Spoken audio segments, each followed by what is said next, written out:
বাবা পঞ্চলিঙ্গেশ্বর বিরাজমান, যেটা ঝর্ণা দিয়ে এখন জল পড়ছে। এই ঝর্ণাতে দেখুন এই দাদা গাইড করে বাবা পঞ্চলিঙ্গেশ্বরের হাত দিয়ে দর্শন করাচ্ছেন। এই যে লাঠিটা দিয়ে দেখাচ্ছেন বাবা পঞ্চলিঙ্গেশ্বর কোথায় বিরাজমান। শীতকালের সময় এই স্রোত একটু কমে যায়। প্রিয় বন্ধুরা, আজ 1 সেপ্টেম্বর 2025। প্রথমেই ক্ষমা চেয়ে নিচ্ছি, এটা হচ্ছে শকুন্তলা নিবাস হোটেল অ্যান্ড রেস্টুরেন্ট। কালকে বলেছিলাম শকুন্তলা হোমস্টে। এই ভুলটা হওয়ার একটা দারুণ কারণ আছে, কারণটা তোমাদের পরে ঠিক জানিয়ে দেবো। আমি কিন্তু এখানে একটা শান্তিনিকেতনী ভাইব পাচ্ছি। এই যে বাইরেটা গরম এত, ভেতরে কিন্তু ঠান্ডা। এটা নন এসি, ফ্যানের বাইরে আর কিছু আমাদের লাগেও নি, এত ঠান্ডা ছিল। আচ্ছা, আমাদের লাগেজ রেখে এখান থেকে বেরিয়ে পড়লাম। ভাবলাম হেঁটে এখান থেকে যাব, কিন্তু স্বরূপ বললেন না, এখান থেকে 1 কিলোমিটার পথ, এটা হাঁটা যাবে না। ইতিমধ্যেই শিবসুন্দরকে পাঠিয়ে দিয়েছি আগে, কেননা ও বিভিন্ন জায়গায় মন্দিরগুলো পুজো দিচ্ছে। আজ সোমবার, যদি দেরি হয়ে যায় ও হাঁটতে হাঁটতে আগেই চলে গেছে। দেখি পথে ওকে পাওয়া যায় কিনা। অপূর্ব সুন্দর ডান দিকে একটা মন্দির তৈরি হচ্ছে। শকুন্তলা নিবাসটা মোটামুটি এই সিঁড়ি যেখান থেকে উঠতে হবে 300টা সিঁড়ি, তার কাছাকাছি। এখানে অন্য হোমস্টেও আছে। আর বাঁ দিকে দেখতে পাচ্ছি এখানে যারা বাস নিয়ে আসবে বা গাড়ি নিয়ে আসবে, বাইক নিয়ে এসেও এখানটাতে রাখা যাবে। আর দুপাশে প্রচুর প্রচুর প্রচুর দোকান, প্রচুর দোকান। এখানে তোমরা ব্রেকফাস্টও করতে পারো, দুপুরের খাবারও এখানে খাওয়া যেতে পারে। সব রকম জিনিস এখানে পাওয়া যায়। কি বন্ধুরা, খুব ইচ্ছে করছে তো ওই সুন্দর পাহাড়টায় একটু উঠি। পঞ্চলিঙ্গেশ্বর এই মন্দির উড়িষ্যার বালাসোর জেলায় অবস্থিত, নীলগিরি পাহাড়ের কাছে একটা টিলার উপর অবস্থিত।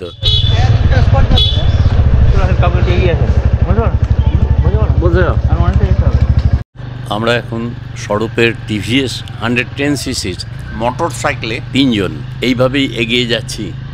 টিভিএস বাইক 80 কিলোমিটার স্পিডে তো এসেছে, কিন্তু কত সার্ভিস দিচ্ছে দেখো।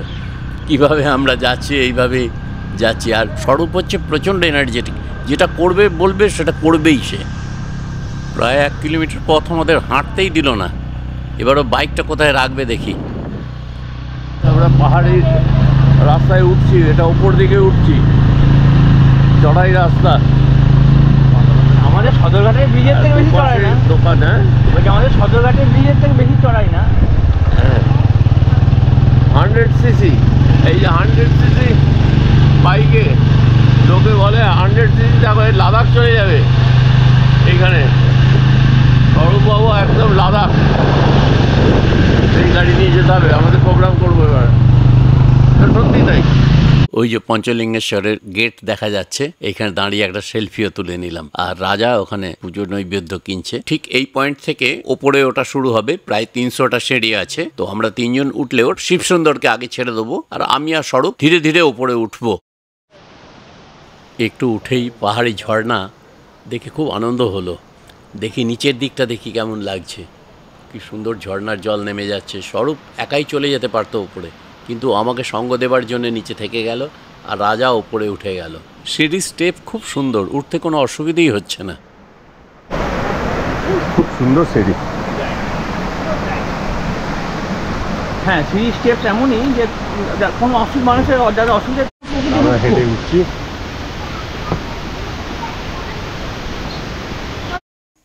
আমাদের ছায়ারাও এগিয়ে চলেছে, অর্থাৎ প্রভাতী সূর্য আমাদের ঠিক পিছনে। এখন আমরা পশ্চিম মুখে হেঁটে চলেছি। ফিরে ফিরে দেখছি আমাদের ফেলে আসা পথ, আবারও ফিরতে হবে ও পথেই।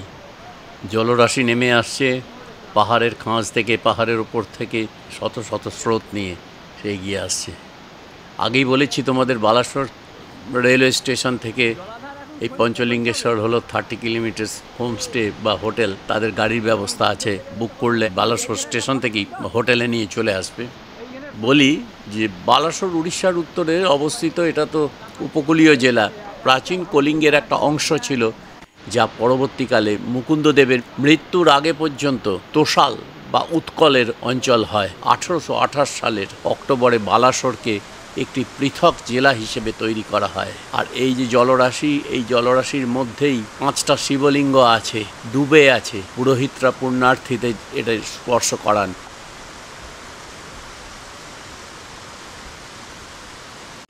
একদিন যা ছিল মহিরুহ, আজ তার পতন হয়েছে। এরপর একে টুকরো টুকরো করা হবে, জ্বালানির কাজে ব্যবহার হবে। ঝড়ের প্রবল দাপটে হয়তো গাছটা পড়ে গেছে, এইখানে পড়ে আছে, তার ছবিটাও তুলে নিলাম। কিছুটা দূর থেকেই দেখতে পাচ্ছি এইখানেই পঞ্চলিঙ্গেশ্বরের পুজো হবে। আর আমাদেরও এখনও পাহাড়ে খানিকটা উঠতে হবে, উঠে আবার নামতে হবে, ওই জায়গাটায় যেতে হবে। পাহাড়ের জল বয়ে চলেছে অনেক নিচে, আর ওপরে কোথা থেকে জল আসছে সেটাও দেখাবো। যেখানে হাতিরা আসে, হাতির পাল এসে সেখানে জল খায়, হাতির পায়ের ছাপও তোমাদের দেখাবো, যদি দেখা পেয়ে যাওয়া যায়, হাতিও দেখাতে পারি। এখানেও শিবের পুজো হয়, আর ওইখানে হ্যাঁ যে লিঙ্গগুলো বলা 5টা লিঙ্গ জলের তলায় আছে, ওটা দেখা যায়। এইখানটায়ও শিবের পুজো দেওয়া হয়। আবার আমরা এই নিচে নেমে যাচ্ছি, যেটা একটু আগে ছবিটা দেখালাম ওপার থেকে। ওইখানে পঞ্চলিঙ্গেশ্বর, 5টা শিবলিঙ্গ জলপ্রবাহের মধ্যেই আছে এবং সেইখানটাতে পুজো হয়। নেমে যাচ্ছে ওইখানটাতে, আমরা ওখানে পেয়ে যাব শিবসুন্দরকে, ও নিশ্চয়ই পুজোয় বসে গেছে। চলো গিয়ে দেখি, ওই যে সামনেই রয়েছে, ওকে দেখতে পাচ্ছি। আজকে সোমবার, মানে শিবের বার, আর এখানে পুজো হয় সিরিয়ালি।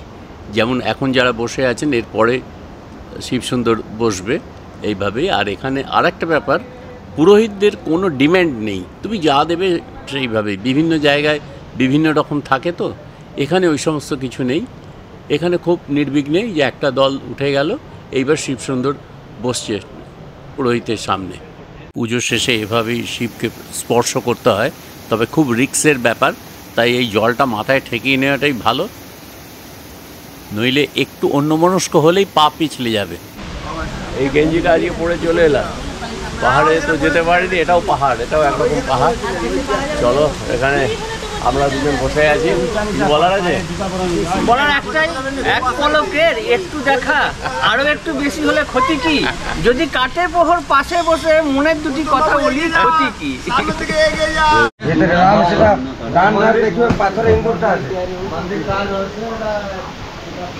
মন্দিরে কাজ হচ্ছে এখন। এইটা আগে এখানটা ছিল, মন্দিরে কাজ হচ্ছে বলে এখন এখানে আনা হয়েছে। এই যে মন্দিরে টাইলস হবে, পরের বার যখন আসবে তোমরা, তখন এখানে দেখবে যে কত সুন্দর সাজানো হয়ে গেছে। আর আমরা ঠিক ওইখান থেকে উঠে এসেছি, ওই জায়গাটা থেকে এই পথ ধরে আমরা যাচ্ছি দুর্গা মন্দিরের দিকে। খুব বেশি কথা বলছি না, এই পথেই হাতিরা আসে জল খেতে। পাখির কাকলি শুনতে পাচ্ছ, একটা ঘুঘু পাখি ডেকেই চলেছে। এই সরু রাস্তা দিয়ে এই জঙ্গলের ভেতর থেকে হঠাৎ হাতি বেরিয়ে পড়ে। চলো, এই যে জলধারা, এখানে অনেকে এসছে দেখতে, কিন্তু এগুলো খুব ভয়ঙ্কর জায়গা।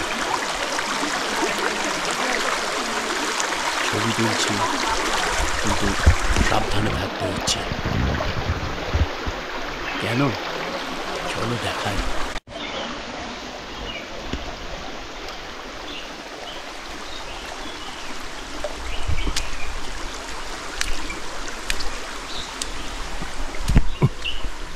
এইখানটা যেটা দেখানোর ব্যাপার আছে, ওই যে পূজারি যারা পুজো করে তাদের এইটা থাকার জায়গা, মানে হাতির উপদ্রব থেকে বাঁচার জন্য একটু উঁচু জায়গা, পাথরের মধ্যে এটা থাকার জায়গা ছিল আগে। এবার হ্যাঁ, আবার আমরা এই জলস্তর পেরিয়ে যাচ্ছি।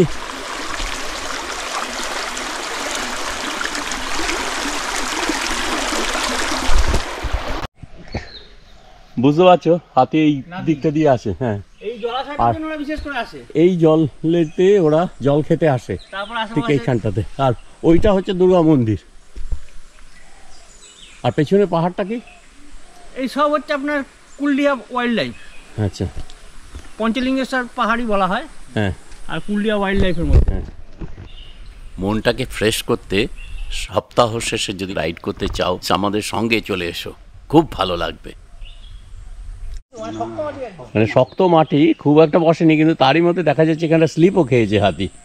হ্যাঁ, এই সমস্ত এইভাবে গিয়ে এরা এই দিকটায় গেছে। আর ওই জলাশয়টা দেখালাম, ওই জলাশয় জল খেতে গেছে, এই দিক দিয়ে উঠেছে। কত উঁচুতে উঠেছে হাতি। এই যে এখান থেকে যাবো দেবকুণ্ড। চলো, শিমলিপাল ফরেস্ট।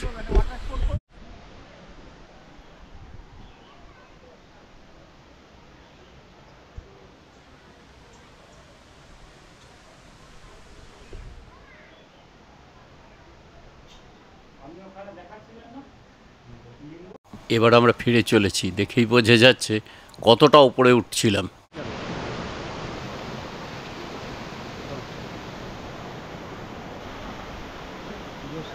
এইখান থেকে পুজোর ফুল, মিষ্টি, বিভিন্ন জিনিস নেওয়া হয়েছিল, সেগুলো সব প্যাকেটিং করে দিচ্ছেন দোকানি।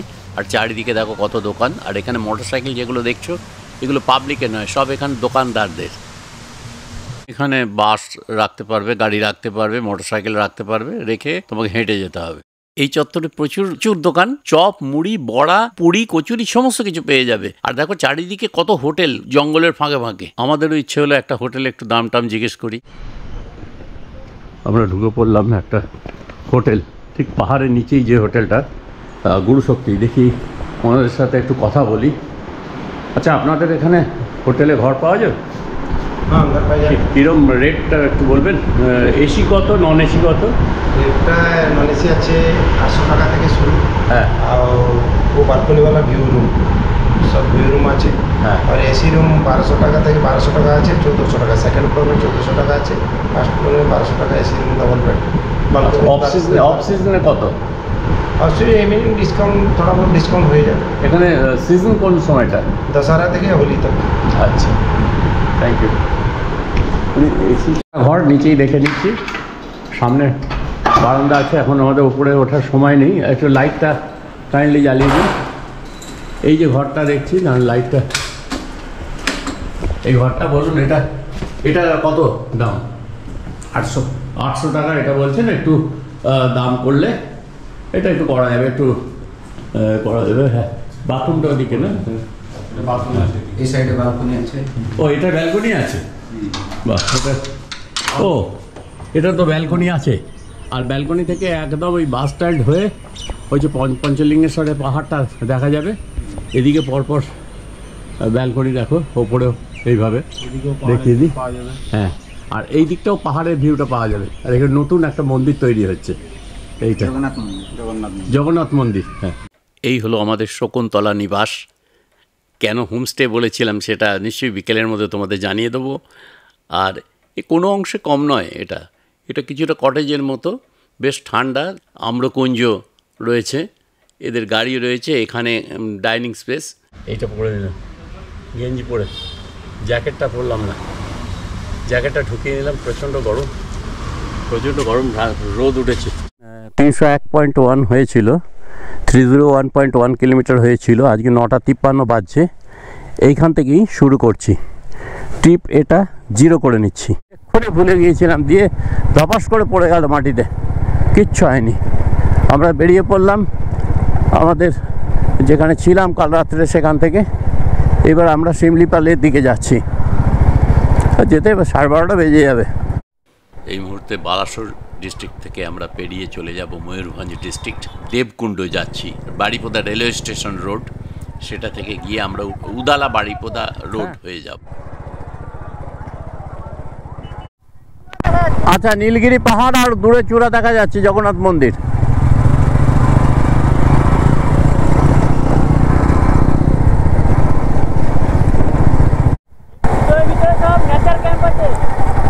হ্যাঁ, আচ্ছা, কুলডিয়া ফরেস্ট মানে ওয়াইল্ড লাইফ যেটা বলে। আর ভেতরে এই যে সব রাস্তা ঢুকে গেছে, নেচার ক্যাম্প।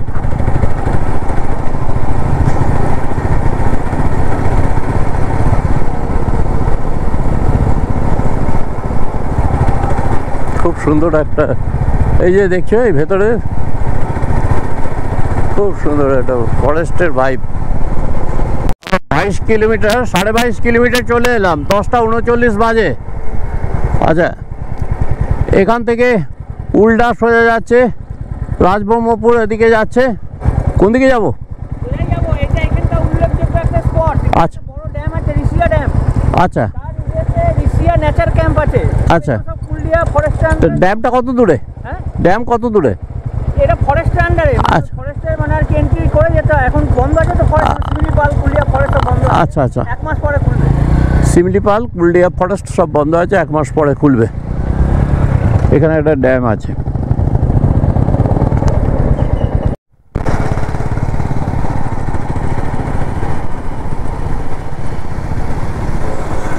এই রাস্তায় হ্যাঁ কুলডিয়া, এটা কুলডিয়া ওয়াইল্ড লাইফ। আচ্ছা আচ্ছা রাস্তা 50-এর বেশি গেলে মজা পাওয়া যাবে না।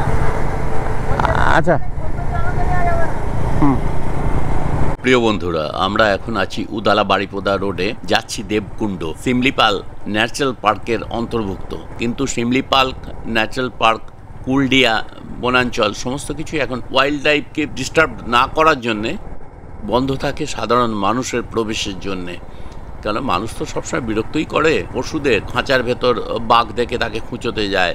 একমাত্র দেবকুণ্ড খোলা আছে কেন না, যেহেতু সেখানে দেবী অম্বিকার নিত্য পুজো হয়, সেখানে গিয়েও অনেক পারমিশন করিয়ে আমাদের বাইক নিয়ে ঢুকতে পারবো। দেব নদীর ধারে দেবী অম্বিকার মন্দির, পাহাড়ের পাথরের ভেতরে নেমে যেতে হবে কিছু স্টেপ, আর তার পাশ থেকেই একটা বিরাট জলপ্রপাত এসে কুণ্ডে পড়েছে। এই জন্যই জায়গাটার নাম দেবকুণ্ড। তারপর সেটা নদী হয়ে নিচে বয়ে চলেছে, অবিরাম ধারা তার। তো আমরা সেখানে যাব, যেটা শিমলিপাল বনাঞ্চলে না কিছু বলিনি।